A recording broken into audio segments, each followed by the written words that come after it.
Muy buenas tardes, mis queridos hermanos y amigos. Es un placer estar con ustedes nuevamente a través de los diferentes medios de comunicación. Gracias por haber sintonizado la programación de hoy.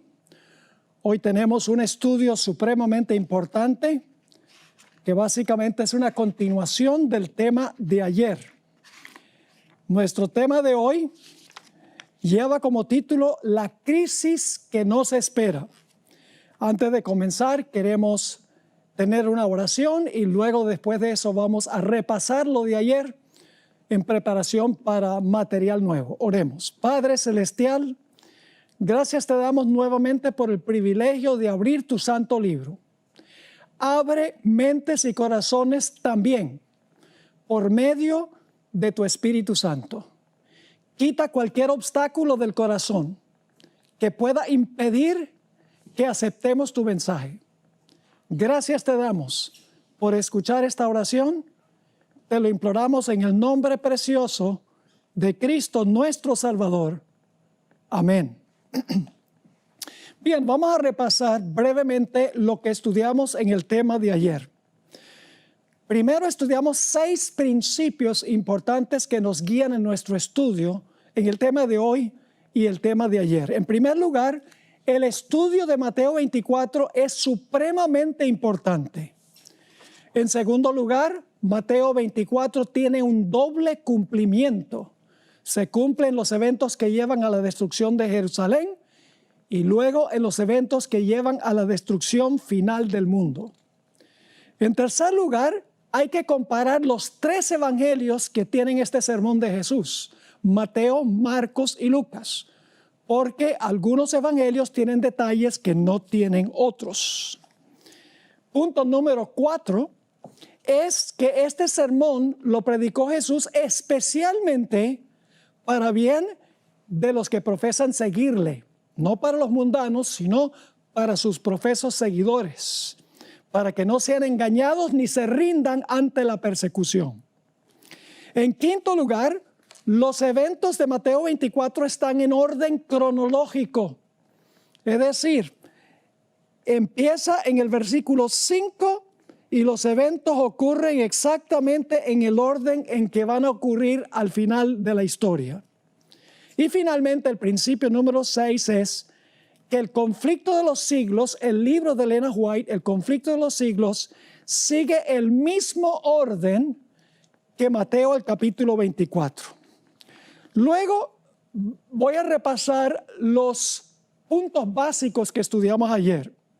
Vimos que va a haber guerras, rumores de guerras, nación contra nación, reino contra reino, pestilencias, hambres, terremotos y alborotos. Todas estas cosas tienen un propósito. Son causados por Satanás, porque él finalmente lo que quiere hacer es echarle la culpa a los fieles de Dios. Y eso lo encontramos en Mateo 24 y el versículo 9.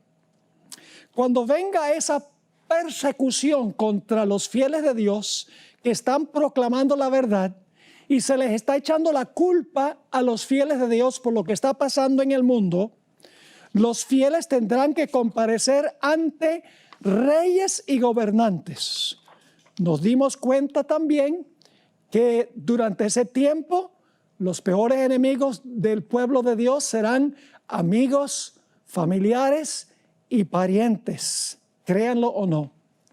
Este periodo es lo que se conoce como el pequeño tiempo de angustia o el tiempo de angustia previo.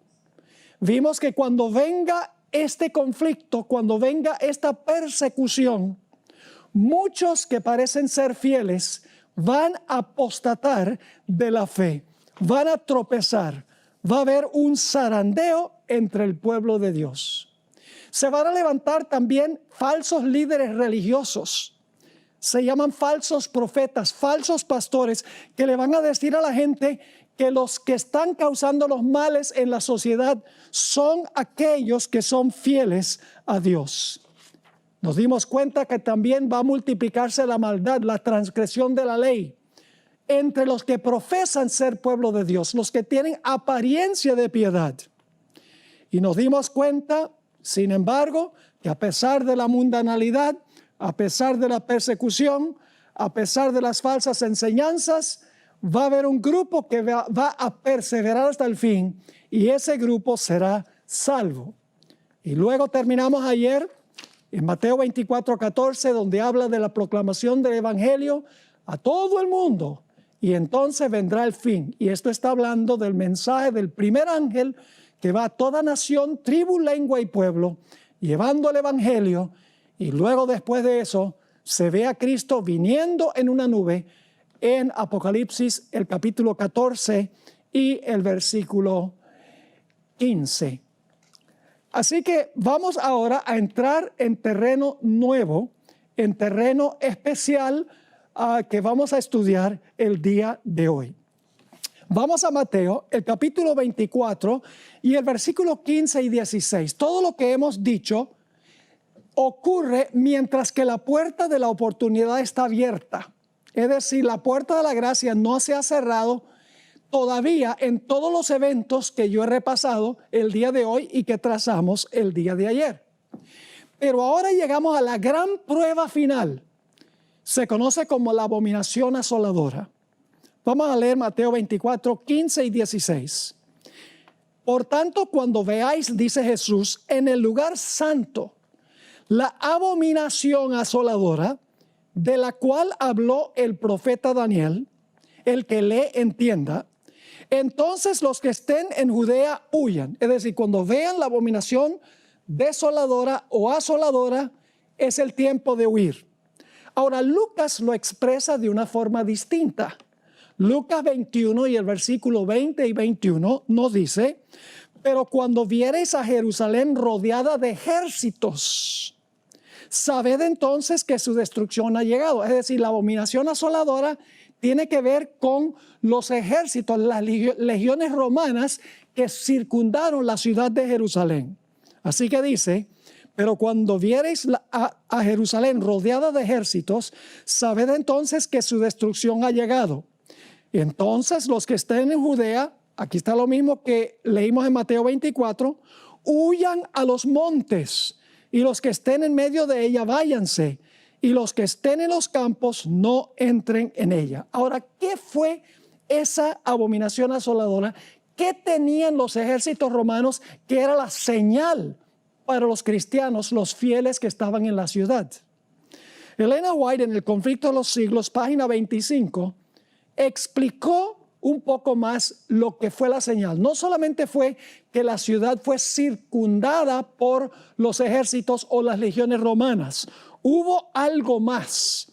Dice en El conflicto de los siglos, página 25, tan pronto como los estandartes idólatras, no solo son los ejércitos, los estandartes idólatras del ejército romano fuesen clavados en el suelo sagrado, que se extendía varios estadios más allá de los muros, los creyentes en Cristo debían huir a un lugar seguro. Al ver la señal preventiva, todos los que quisieran escapar debían hacerlo sin tardar. Es decir, la señal era cuando los soldados romanos tomaban sus estandartes y los clavaban en el suelo. Ahora necesitamos saber algo sobre los estandartes romanos. Los estandartes de los romanos tenían un águila con las alas extendidas, con la cara del águila mirando hacia la derecha. En las garras el águila tenía flechas y alrededor del águila se encontraba una guirnalda circular dorada que representaba al dios Sol Mitra. Flavio Josefo, quien fue testigo ocular de la destrucción de Jerusalén, dijo algo muy interesante en cuanto a lo que hacían los romanos con sus estandartes. Según Josefo, los soldados romanos enterraban en el suelo sus estandartes en representación del dios Sol. Luego se arrodillaban y les rendían a los estandartes adoración. Estaban adorando, en otras palabras, al dios Sol. Cuando los que estaban en la ciudad, que eran fieles a Dios, vieran esa señal de los estandartes romanos y los soldados adorando al dios Sol, era la señal de que los cristianos debían huir. Pero la pregunta es, ¿cómo podían huir si la ciudad estaba sitiada por los ejércitos romanos? En el Conflicto de los Siglos, página 29, encontramos la explicación y luego les voy a leer una cita de Josefo donde él dijo lo mismo. Dice así: después que los soldados romanos, al mando del general Cestio Galo, esto es en el año 66, hubieron rodeado la ciudad, abandonaron de pronto el sitio de una manera inesperada. Y eso cuando todo parecía favorecer un asalto inmediato. Perdida ya la esperanza de poder resistir el ataque, los sitiados estaban a punto de rendirse, es decir, los que estaban en la ciudad estaban a punto de rendirse. Cuando el general romano retiró sus fuerzas sin motivo aparente para ello. Es decir, Cestio Galo con las legiones romanas se fue, cuando todo parecía que la ciudad iba a caer. Flavio Josefo escribió lo siguiente: sin haber recibido desgracia alguna y sin ninguna causa en absoluto, Cestio se retiró de la ciudad. Cuando Cestio se retiró, los judíos infieles que estaban en la ciudad dijeron: ve, los profetas nuestros tenían razón. Mire, Dios está asustando las legiones romanas, están huyendo. Y los judíos apóstatas dentro de la ciudad se fueron tras las legiones romanas y las legiones romanas sufrieron muchas bajas. Pero mientras Cestio Galo se iba con las legiones romanas, los fieles cristianos que habían visto la señal huyeron de la ciudad. Y no murió ni un solo cristiano en la destrucción de la ciudad de Jerusalén, porque habían visto la señal, los estandartes, como los soldados romanos se habían inclinado para adorar al dios Sol representado en el estandarte y huyeron. Ahora, ¿qué tiene esto que ver con la segunda aplicación en el tiempo del fin? Ahora vamos a ver cómo se aplica esto al final de la historia, porque vimos que Mateo 24 tiene una doble aplicación. Yo tengo aquí en mi bolsillo un billete de $1. Voy a hablarles por unos momentos sobre el billete de $1, especialmente la parte de atrás del billete, donde dice one, palabra uno en letra bien grande. Encontramos dos círculos en la parte de atrás del billete. Estos dos círculos son los dos lados del gran sello oficial de los Estados Unidos. Todas las proclamaciones presidenciales, legislativas y judiciales tienen que llevar este sello para que sean auténticos y para que sean ley. Van a encontrar en el primer lado de este sello, que está en el billete de $1, dicho sea de paso, este sello fue adoptado en 1782, solo 6 años después de la Declaración de Independencia en 1776. En un lado se encuentra una pirámide inconclusa. Encima de la pirámide está un ojo, se conoce como el ojo de la providencia, y saliendo del ojo se ven los rayos del sol. Se encuentra también al pie de esa pirámide el año 1776 en números romanos, muy significativo. Además de eso aparecen 2 inscripciones en latín, el idioma oficial del Imperio Romano. Arriba está la expresión annuit coeptis, que significa Él ha favorecido nuestra empresa. Abajo se encuentra la inscripción Novus Ordo Seclorum, que significa nuevo orden mundial. Y ustedes pensaban que el nuevo orden mundial es una cosa más reciente. No, va a la misma raíz y la fundación de los Estados Unidos. Eso es en un lado. Ahora, ¿qué tal en el otro lado? El otro círculo tiene un águila con las alas extendidas, mirando hacia la derecha, con garras, con flechas en sus garras. Encima de esa águila está el sol irrumpiendo a través de las nubes. Y abajo, más bien por encima del águila, aparecen las palabras e pluribus unum, es decir, de los muchos uno. Mis queridos hermanos y amigos, los historiadores documentan que los Estados Unidos obtuvo su sello oficial directamente del Imperio Romano, lo que estaba en el estandarte de los romanos. Ahora, si ustedes visitan la ciudad de Washington, D.C., van a encontrar que los edificios principales todos tienen arquitectura romana. Van a encontrar que la ciudad está llena de estatuas que conmemoran eventos históricos y los héroes, igual que sucedía allá en Roma. Además de eso, muchas de esas estatuas tienen fecha en números romanos. A principios de los Estados Unidos, los ejércitos no se llamaban ejércitos, se llamaban legiones. Y todos sabemos que la Cámara Alta del Congreso se llama Senado y los que sirven allí se llaman senadores. ¿De dónde creen ustedes que viene todo eso? Viene del Imperio Romano Antiguo. Ahora quiero leerles un par de citas del Espíritu de Profecía, a donde Ellen White hace la conexión entre la adoración del sol por parte de las legiones romanas en los estandartes y lo que va a pasar al final de la historia en el mundo cristiano. Leo primero de Testimonios para la Iglesia, tomo 5, página 426 y 427. Dice así, noten la comparación.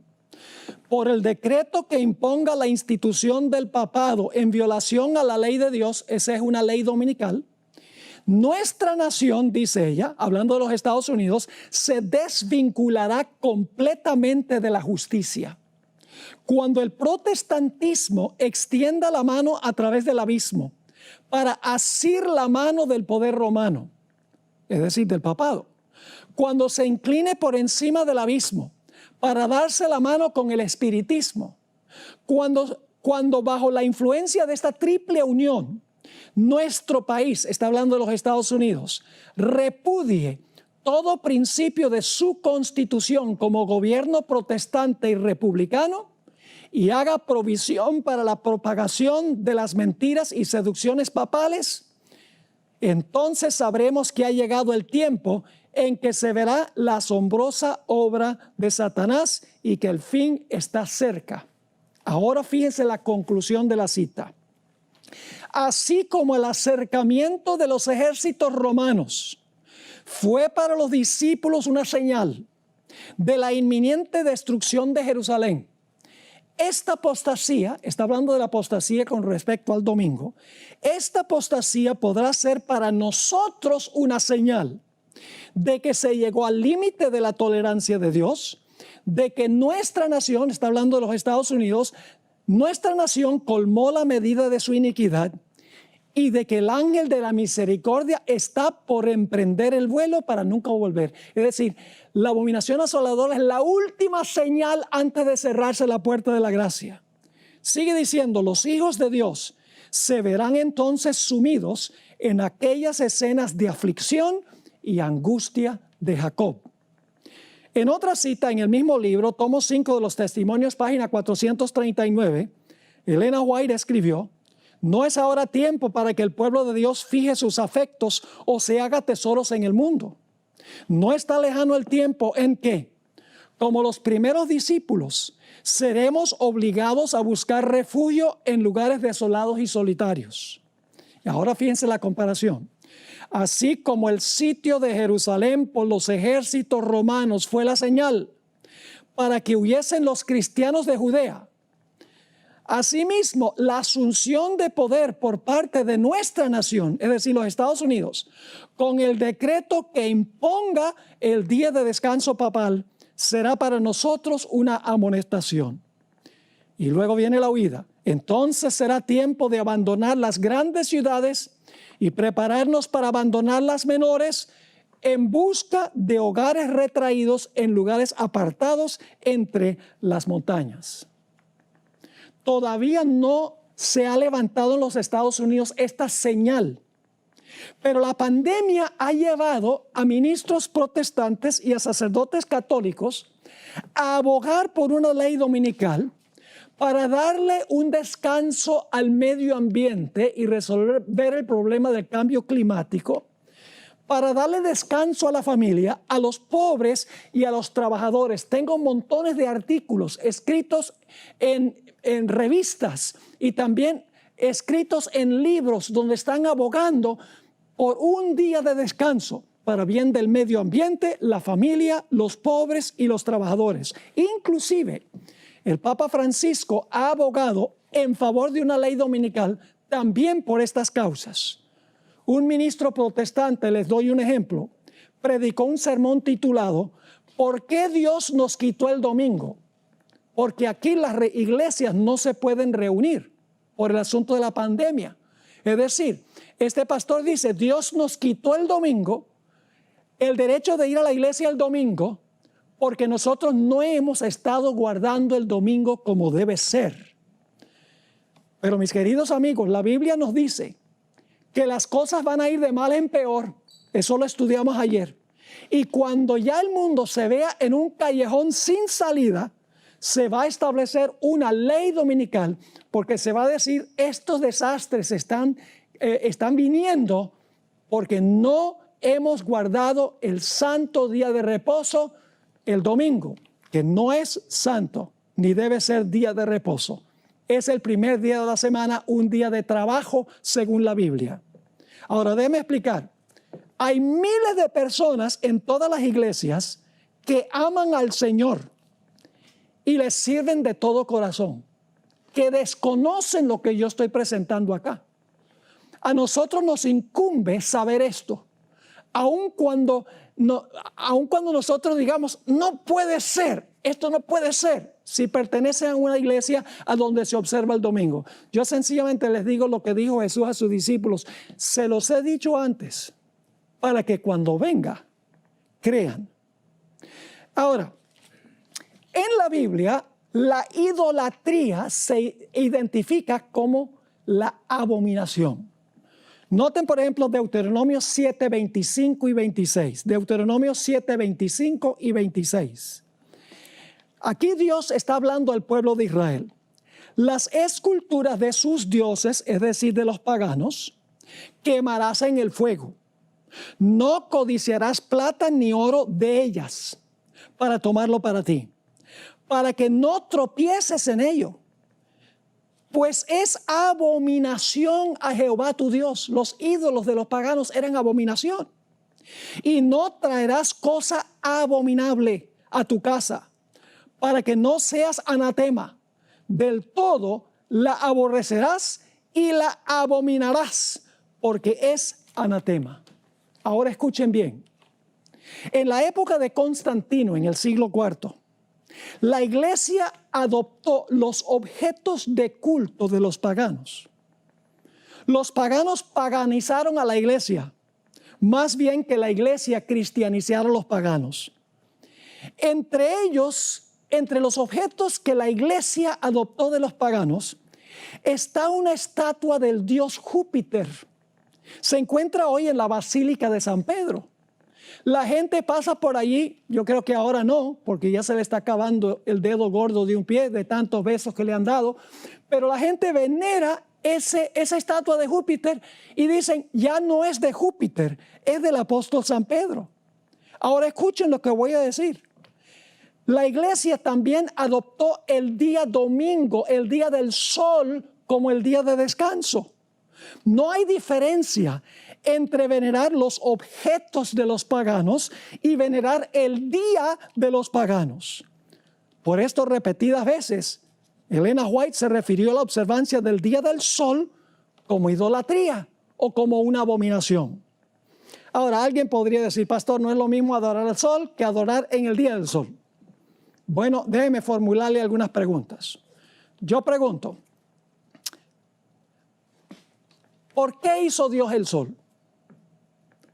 Yo pregunto, ¿el sol es un objeto de culto? No, el sol es un objeto secular. Ahora, ¿qué pasa si nosotros convertimos al sol en un objeto de culto? ¿Eso se llama qué? Idolatría. Ahora yo pregunto, ¿quién hizo el domingo? Dios hizo el domingo. ¿Lo hizo para la adoración? No. ¿Qué pasa si nosotros lo convertimos en un día de adoración si Dios no lo hizo un día de adoración? Es idolatría. No importa que nosotros veneremos a un objeto como el sol, como objeto de adoración, o un día que Dios no estableció para la adoración. El principio es el mismo, es idolatría. Permítame leerles algunas citas del Espíritu Profecía donde la hermana White dice que la observancia del día del sol, que llamamos domingo, es idolatría. En Testimonios para la Iglesia, página 170, ella escribió, se requerirá gran cuidado y sabiduría en la presentación de la verdad del sábado. Se necesitará una gran medida de la gracia y el poder de Dios para derribar el ídolo que se ha erigido en forma de un falso sábado. Es decir, el domingo es un ídolo que se ha erigido en la forma de un falso sábado. Aquí hay otra cita. Satanás ha llevado cautivo al mundo. Ha introducido un sábado ídolo, dándole aparentemente gran importancia. Ha robado la lealtad del mundo cristiano del sábado del Señor a este sábado ídolo. El mundo se inclina a una tradición, un mandamiento creado por los hombres. Por eso es idolatría, porque la observancia del domingo como día santo es idolatría porque es un día que establecieron los hombres para la adoración y no Dios. Y luego Elena White compara con Nabucodonosor. Así como Nabucodonosor se exaltó al levantar su imagen de oro en el valle de Dura, Satanás se exalta a sí mismo por medio de este falso sábado que ha robado del patrimonio celestial. Y luego compara nuevamente la observancia del domingo con la ofrenda de Caín. Dice así en la revista Signs of the Times, marzo 21, 1900. Al igual que Caín, los hombres de hoy están violando un claro así dice Jehová. Dios ha santificado y bendecido el séptimo día. Requiere que todos lo santifiquen como memorial de la creación. Sin embargo, el archiengañador ha inspirado a los hombres para que levanten un día de reposo rival que Dios considera igual que la ofrenda de Caín. Así como Caín, aquellos que adoran este ídolo se ofenden porque el pueblo escogido de Dios prefiere guardar el día que Dios ha especificado en su ley, más bien que un día de reposo de creación humana. Procuran obligar a sus semejantes a adorar este ídolo. Fíjense, esta vez llama el domingo el ídolo, porque los seres humanos han creado este día como un día de adoración. Por eso es un ídolo. No importa que es un día o un objeto, igual, idolatría. Y luego habla otra vez de Nabucodonosor. Así hizo Nabucodonosor cuando colocó su imagen de oro en el valle de Dura. Y en su soberbia y exaltación propia, procuró obligar a todos que se inclinaran ante ella. Así como Caín echó a un lado el santo mandamiento de Dios y ofreció un sacrificio de su propia elección, los hombres han echado a un lado el santo sábado y han exaltado un día que ellos han creado.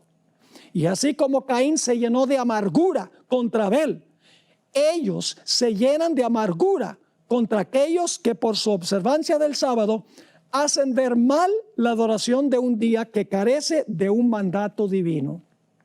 Aquí hay otra, la Review and Herald, diciembre 20, 1898.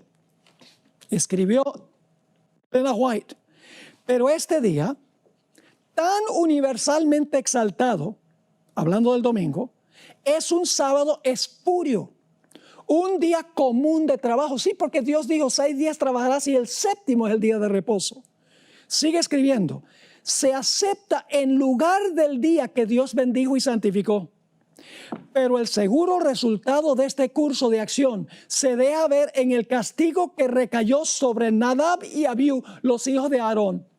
Para los que desconocen esta historia, Dios le había dicho a los sacerdotes que cuando ofrecieran fuego con el incienso, sacaran el fuego del altar del sacrificio, porque ese fuego era santo, Dios lo había llovido sobre el altar. Pero Nadab y Abiú, bajo la influencia del vino, estaban un poco entumecidos mentalmente, llevaron otro fuego extraño. Y la Biblia nos dice que salió la gloria de Jehová del santuario y destruyó a Nadab y Abiú, los hijos de Aarón. Porque le ofrecieron a Dios algo secular como si fuera santo. ¿Cómo se siente Dios cuando el mundo cristiano le ofrece a Dios un día secular como el domingo, el primer día de trabajo, y se lo ofrece a Dios como si fuera santo? Encontramos otra cita en la Carta 90, 1897. El mundo protestante ha levantado un sábado ídolo y lo ha colocado en el lugar a donde debe estar el sábado de Dios. Y así están andando en los pasos del papado. Otra cita en el libro La fe por la cual vivo. La observancia del domingo no es aún la marca de la bestia. Y no lo será hasta que se emita el decreto que obligue a los seres humanos a adorar este sábado ídolo. Ahora, déjeme leer una última cita. Voy a pasar por alto la siguiente cita y voy a leer la última cita que se encuentra en un documento que se llama Manuscript Releases, tomo 19, página 244. Entre los cristianos profesos hay idólatras, hombres y mujeres que no llevan el sello de Dios. Muchos han subvertido a la fe cristiana, convirtiéndola en idolatría, porque le dan a una institución de creación humana la gloria y el honor que Dios requiere para su día de sábado, y obligando a otros a adorar este ídolo. Dios visitará a los tales con juicios retributivos que derramará sin mezcla de misericordia sobre los inconversos que aborrecen la ley de Dios. Mis hermanos y hermanas, Dios ha dado una señal de que Él es el verdadero Dios, el Dios que nos santifica. Ezequiel el capítulo 20 y el versículo 12 y el versículo 20 nos dice cuál es la señal de Dios, de que Él es el verdadero Dios.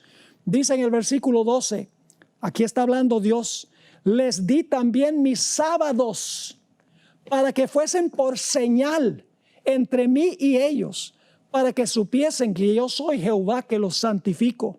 Y el versículo 20, y santificad mis sábados, no el sábado de los judíos. Dios dice, santificad mis sábados y sean otra vez por señal entre mí y vosotros, para que sepáis que yo soy Jehová, vuestro Dios. Ahora escuchen bien. Si la marca o la señal del verdadero Dios es el sábado, el séptimo día, entonces la marca o la señal de la bestia tiene que ser otro día rival. Tiene que ser otro día de la semana creado por los hombres como día de adoración. Ahora, permítame mencionar algo que no lo digo con la intención de ofender a nadie. Indudablemente hay personas que son católicas y protestantes que están observando esta presentación. No estoy criticándole a usted personalmente. Estamos hablando de posiciones que tienen iglesias y los líderes religiosos en esas iglesias. ¿De dónde vino la observancia del domingo? ¿Y por qué los protestantes guardan el domingo? Vamos a ver lo que dice la Iglesia Católica en cuanto al domingo. La Iglesia Católica dice, nosotros cambiamos el día. Inclusive dice, no hay autoridad bíblica para hacerlo, pero la Iglesia lo hizo. Voy a leerles algunas citas ahora de autores católicos. Noten la primera cita. Estos son líderes de la Iglesia Católica.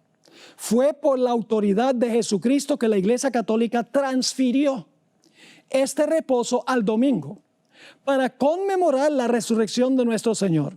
Ahora escuchen bien. De modo que cuando los protestantes guardan el domingo, aun cuando no quieran admitirlo, le están rindiendo homenaje a la autoridad de la Iglesia Católica. Es decir, los protestantes no guardan el domingo porque la Biblia dice guarda el domingo. Lo están guardando porque la Iglesia romana introdujo el domingo. Por más de 1000 años la Iglesia guardó el domingo. Los protestantes no pudieron zafarse de la observancia del domingo. Aquí está otra cita. Una palabra en cuanto al domingo. Esta cita viene de un libro que se llama El Catecismo Sencillamente Explicado. Una palabra en cuanto al domingo. Dios dijo, acuérdate de santificar el día sábado. El día de reposo era el sábado, no el domingo, dice este escritor católico. ¿Por qué entonces santificamos el domingo en vez del sábado? Ahora escuchen la respuesta. La Iglesia alteró la observancia del sábado a la observancia del domingo. Los protestantes que profesan regirse por la Biblia y la Biblia sola, y que no creen nada al menos que esté en la Biblia, deben estar medio perplejos al observar el domingo cuando dijo Dios distintamente, santificarás el sábado. La palabra domingo no aparece en ninguna parte de la Biblia y por lo tanto los protestantes están obedeciendo la autoridad de la Iglesia Católica. Ahora viene la cita más importante de todas. Escrita por John O'Brien, quien por muchos años enseñó en la Universidad de Notre Dame, aquí en los Estados Unidos, escribió un libro muy famoso, La Fe de Millones, y escribió lo siguiente. Siendo que el sábado y no el domingo se especifica en la Biblia, ¿no es curioso que los que no son católicos y quienes profesan tomar su religión directamente de la Biblia y no de la iglesia, observen el domingo en lugar del sábado? Sí. Claro que son inconsistentes, pero este cambio se hizo unos 15 siglos antes que naciera el protestantismo. Y para ese tiempo la costumbre se observaba ya universalmente. Los protestantes han continuado la costumbre, aun cuando se basa en la autoridad de la Iglesia Católica y no sobre un texto explícito de la Biblia. Dicha observancia permanece como un recordativo de la Iglesia Madre. Los protestantes al guardar el domingo tienen un recordativo de la Iglesia Madre de donde salieron. Así que dice, dicha observancia permanece como un recordativo de la Iglesia Madre, de donde se separaron las sectas no católicas. Es como un niño que se fuga de casa, pero aún lleva consigo en el bolsillo una foto de su madre o una trenza de su cabello. Y por eso la Biblia dice que las sectas protestantes volverán a la madre antes que lleguemos al final de la historia. Una cita más. Esta es extraordinaria. La Santa Iglesia Católica fue la que cambió el día de reposo del sábado al domingo, primer día de la semana. Y no solo obligó a todos a guardar el domingo, sino que urgió a todos a que trabajaran el séptimo día a riesgo de un anatema. Los protestantes profesan reverenciar la Biblia, más sin embargo, por su acto solemne de guardar el domingo, reconocen el poder de la Iglesia Católica. La Biblia dice, acuérdate del sábado para santificarlo. Pero la Iglesia Católica dice, no, guarda el primer día de la semana. Y he aquí, todo el mundo civilizado se inclina en obediente reverencia al mandato de la Santa Iglesia Católica. Citas muy dicientes. Ahora, el sábado y el domingo son dos días opuestos. El sábado es el séptimo y el domingo es el primero. Una gran separación entre los dos. Dicho sea de paso, saben ustedes que generalmente la falsificación de algo viene después de lo genuino, en tiempo. Y ustedes dicen, ¿qué tiene eso que ver con lo que estamos hablando? Les explico. ¿Cuál fue el día que estableció Dios originalmente antes del pecado como día de reposo? En Génesis el capítulo 2 dice que Dios santificó y bendijo el sábado. Yo pregunto, ¿creen ustedes que más adelante en la historia Satanás va a implementar un día rival a ese? ¿Cómo no? Y fíjense que la falsificación viene generalmente en el tiempo después de lo genuino. Les doy un ejemplo. Supongamos que hay un billete, que hacen los falsificados, que hace el gobierno, un billete de $5, digamos.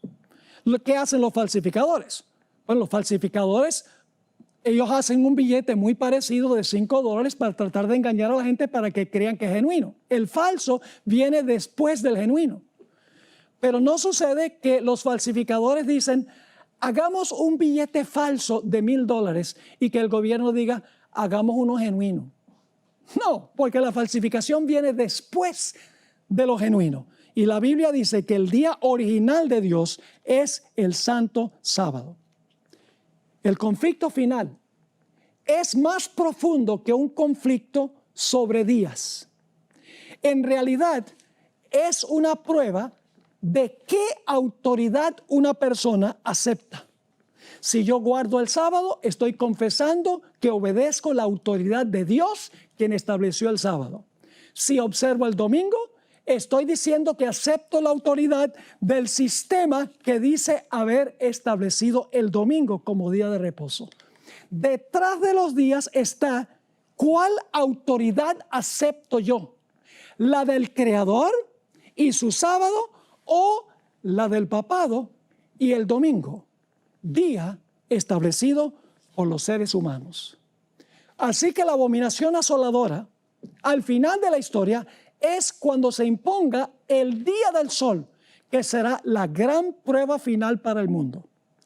Cuando se vea esa señal, se va a dividir el mundo en dos grupos, como sucedió con Jerusalén con los estandartes romanos. Los apóstatas quedaron y los fieles salieron. De la misma manera, al final de la historia, los apóstatas van a quedar y los fieles van a salir de Babilonia, como dice en Apocalipsis el capítulo 14 y también el capítulo 18. Ahora, después que la abominación asoladora, el día de reposo, el conflicto sobre el día de reposo, haya dividido a la raza humana en dos grupos, entonces el pueblo de Dios tendrá que huir, porque sufrirán gran oposición. Vamos a anotar Mateo 24 y el versículo 16 al 19. Mateo 24, 16 al 19, donde habla de la huida después que se ve la señal. Dice allí, entonces los que estén en Judea huyan a los montes. El que esté en la azotea no descienda para tomar algo de su casa, y el que esté en el campo no vuelva atrás para tomar su capa. Es decir, dejen todo atrás. Mas ay de las que estén encintas y de las que críen en aquellos días, porque va a ser muy difícil, dificilísimo si una mujer está embarazada y tiene que huir, o si está criando niños pequeños y tiene que huir también. Lucas 17, 31 y 32 agrega un detalle que no está en Mateo. Dice, en aquel día el que esté en la azotea y sus bienes en casa, no descienda a tomarlos. Y el que en el campo, asimismo no vuelva atrás. Acordaos de la mujer de Lot. La mujer de Lot salió de Sodoma, pero Sodoma no había salido de ella. ¿Será que hay muchos cristianos que dicen que han salido del mundo, pero el mundo no ha salido de ellos? ¿Será que estamos aferrados a nuestras casas y nuestros carros y nuestro dinero y nuestra jubilación y todos los bienes materiales que tenemos? Que cuando venga este momento, vamos a decir como la esposa de Lot, ay, yo no puedo dejar todo esto atrás. Por eso el Señor Jesucristo dijo, acordaos de la mujer de Lot. Y ahora quiero que noten un detalle muy interesante en el versículo 20 de Mateo 24, porque leímos los versículos 16 al 19, donde dice, los que están en Judea huyan, no vuelvan a tomar nada de su casa, acuérdense de la mujer de Lot. Y fíjense que todos los que van a huir guardarán el sábado. Porque dice en Mateo 24, 20, Jesús a sus fieles, orad pues, que vuestra huida no sea en invierno ni en sábado. Es decir, los fieles que van a huir son observadores del sábado, según Mateo, el capítulo 24 y el versículo 20. Y cuando el pueblo de Dios huya, ya la puerta de la gracia se ha cerrado, y vendrá la gran tribulación. Recuerden que en Mateo 24:9 dice que habrá una tribulación. Es el tiempo de angustia previo. Pero en Mateo 24:21 dice gran tribulación, después de cerrarse la puerta de la gracia. Dice ahí en Mateo 24:21 y 22, porque habrá entonces gran tribulación, cual no la ha habido desde el principio del mundo hasta ahora ni la habrá. Y si aquellos días no fuesen acortados, nadie sería salvo. Mas por causa de los escogidos, aquellos días serán acortados. En Daniel 12 y el versículo 1 encontramos una descripción del mismo tiempo de angustia. Dice, en aquel tiempo se levantará Miguel, el gran príncipe que está de parte de los hijos de tu pueblo. Y será tiempo de angustia, cual nunca fue desde que hubo gente hasta entonces. Pero en aquel tiempo será libertado tu pueblo, todos los que se hallen inscritos en el libro. Y luego, en los versículos 23 al 27, lamentablemente el tiempo no nos permite estudiar todos los detalles, pero en Mateo 23 al 27 encontramos en ese tiempo de angustia que Satanás va a falsificar la segunda venida de Cristo, porque él quiere ganarse a los escogidos. Él todavía alberga una esperanza de que va a poder engañar a los escogidos. Y su último gran engaño será falsificar la segunda venida de Jesús, haciéndose pasar por Cristo. Dice en Mateo 23 al 27, entonces si alguno os dijere, mirad, aquí está el Cristo, que significa Mesías, o mirad, ahí está, no lo creáis, porque se levantarán falsos cristos y falsos profetas, y harán grandes señales y prodigios, de tal manera que engañarán, si fuere posible, a uno de los escogidos. Yo ya os lo he dicho antes. Así que si os dijeren, mirad, está en el desierto, no salgáis. O mirad, está en los aposentos, no lo creáis. Porque como el relámpago sale del oriente y se muestra hasta el occidente, es decir, todo el mundo lo ve, así será también la venida del Hijo del Hombre. Porque donde quiera que estuviera el cuerpo muerto, allí se juntarán las águilas. Muy interesante ese versículo. Ojalá tuviera 10 minutos para exponerle ese versículo que habla de las águilas. Las águilas de los estandartes romanos y el águila de los Estados Unidos al final de la historia trae la destrucción. Elena White describió de una forma espectacular esta falsificación de la segunda venida. Y voy a leer rápido. Conflicto de los siglos, página 608 y 609. El acto capital que coronará el gran drama del engaño será que el mismo Satanás se hará pasar por el Cristo. Hace mucho que la iglesia profesa esperar el advenimiento del Salvador como consumación de sus esperanzas. Pues bien, el gran engañador simulará que Cristo habrá venido. En varias partes, aquí está la clave, en varias partes de la tierra, Satanás se manifestará a los hombres como un ser majestuoso, de un brillo deslumbrador, parecido, dice esto, a la descripción que del Hijo de Dios da San Juan en el Apocalipsis. Le va a brillar el rostro como el sol, como dice en Apocalipsis 1. La gloria que le rodee superará cuanto hayan visto los ojos de los mortales. El grito de triunfo repercutirá por los aires. Cristo ha venido, Cristo ha venido. El pueblo se postrará en adoración ante él, mientras levanta sus manos y pronuncia una bendición sobre ellos, así como Cristo bendecía a sus discípulos cuando estaba en la tierra. Su voz es suave y acompasada, aunque llena de melodía. En tono amable y compasivo, enuncia Satanás algunas de las verdades celestiales y llenas de gracia que pronunciaba el Salvador. Cura las dolencias del pueblo. Y luego, en su fementido carácter de Cristo, asegura haber cambiado el día de reposo del sábado al domingo y manda a todos que santifiquen el día bendecido por él. Declara que aquellos que persisten en santificar el séptimo día blasfeman su nombre, porque se niegan a oír a sus ángeles, que les fueron enviados con la luz de la verdad. Es el engaño más poderoso y resulta casi irresistible. Ahora, ¿por qué no será engañado el pueblo de Dios? Muy sencillo. Sigue la cita. Pero el pueblo de Dios no se extraviará.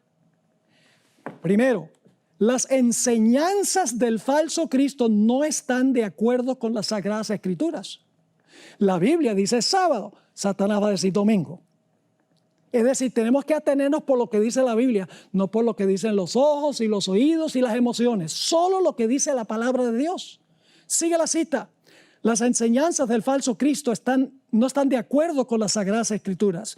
Su bendición va dirigida a los que adoran a la bestia y su imagen. Precisamente aquellos sobre quienes dice la Biblia que la ira de Dios será derramada sin mezcla. Hay una segunda razón por la cual el pueblo de Dios no será engañado. Además, no se le permitirá a Satanás contrahacer la manera en que vendrá Jesús. Es decir, no va a poder verse como un relámpago que refulge del oriente hasta el occidente. No. Él se va a aparecer en diferentes partes del mundo, caminando en la tierra. Pero cuando Cristo venga, vamos a encontrar que Cristo no va a tocar la tierra. Sigue diciendo, además no se le permitirá a Satanás contrahacer la manera en que vendrá Jesús. El Salvador previno a su pueblo contra este engaño y predijo claramente cómo será su segundo advenimiento. Y ahora cita Elena White, Mateo 24, porque se levantarán falsos cristos y falsos profetas y darán señales grandes y prodigios, de tal manera que engañarán, si es posible, aún a los escogidos. Así que, si os dijeren, he aquí en el desierto está, no salgáis, he aquí en las cámaras, no creáis, porque como el relámpago que sale del oriente y se muestra hasta el occidente, así será también la venida del Hijo del Hombre. Y luego comenta Elena White, no se puede remedar semejante aparición. Todos la conocerán y el mundo entero la presenciará. Y luego habrá señales en los cielos, en el sol, la luna y las estrellas, anunciando que Cristo está comenzando su segunda venida. Dice Mateo 24, 29, e inmediatamente después de la tribulación de aquellos días, el sol se oscurecerá y la luna no dará su resplandor, y las estrellas caerán del cielo y las potencias de los cielos serán conmovidas. ¿Qué son las potencias de los cielos que van a ser conmovidas? Bueno, Dios colocó el sol para que gobernara el día y colocó la luna para que gobernara la noche, según Génesis 1 y el versículo 16. Ahora voy a leerles una cita en Primeros Escritos, página 41. El 16 de diciembre de 1848, el Señor me dio una visión de la conmoción de las potestades del cielo.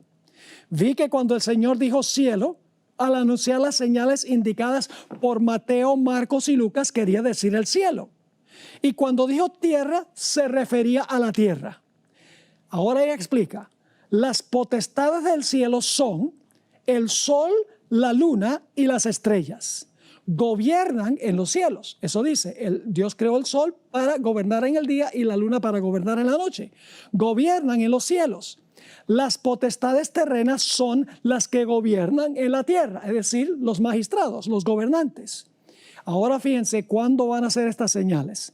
Las potestades del cielo se conmoverán a la voz de Dios. Es decir, el sol, la luna y las estrellas se van a conmover cuando Dios deje oír su voz, cuando Cristo está comenzando su segunda venida. Entonces el sol, la luna y las estrellas se moverán de sus lugares. No dejarán de existir, sino que serán sacudidos por la voz de Dios. Y entonces se verá la señal del Hijo del Hombre en el cielo. Dice en el versículo 30 de Mateo 24, entonces aparecerá la señal del Hijo del Hombre en el cielo. Y entonces lamentarán todas las tribus de la tierra. Pueden leer una ampliación de esto en Apocalipsis 6, 14 al 16. Así que dice, entonces aparecerá la señal del Hijo del Hombre en el cielo. Y entonces lamentarán todas las tribus de la tierra y verán al Hijo del Hombre viniendo sobre las nubes del cielo con poder y gran gloria. Elena White en El Conflicto de los Siglos, página 624, describió esta señal del Hijo del Hombre. Dice allí, pronto aparece en el oriente una pequeña nube negra, de un tamaño como la mitad de la palma de la mano. Es la nube que envuelve al Salvador y que a la distancia parece rodeada de oscuridad. El pueblo de Dios sabe que es la señal del Hijo del Hombre. En silencio solemne la contemplan mientras va acercándose a la tierra, volviéndose más luminosa y más gloriosa hasta convertirse en una gran nube blanca, cuya base es como fuego consumidor y sobre ella el arco iris del pacto.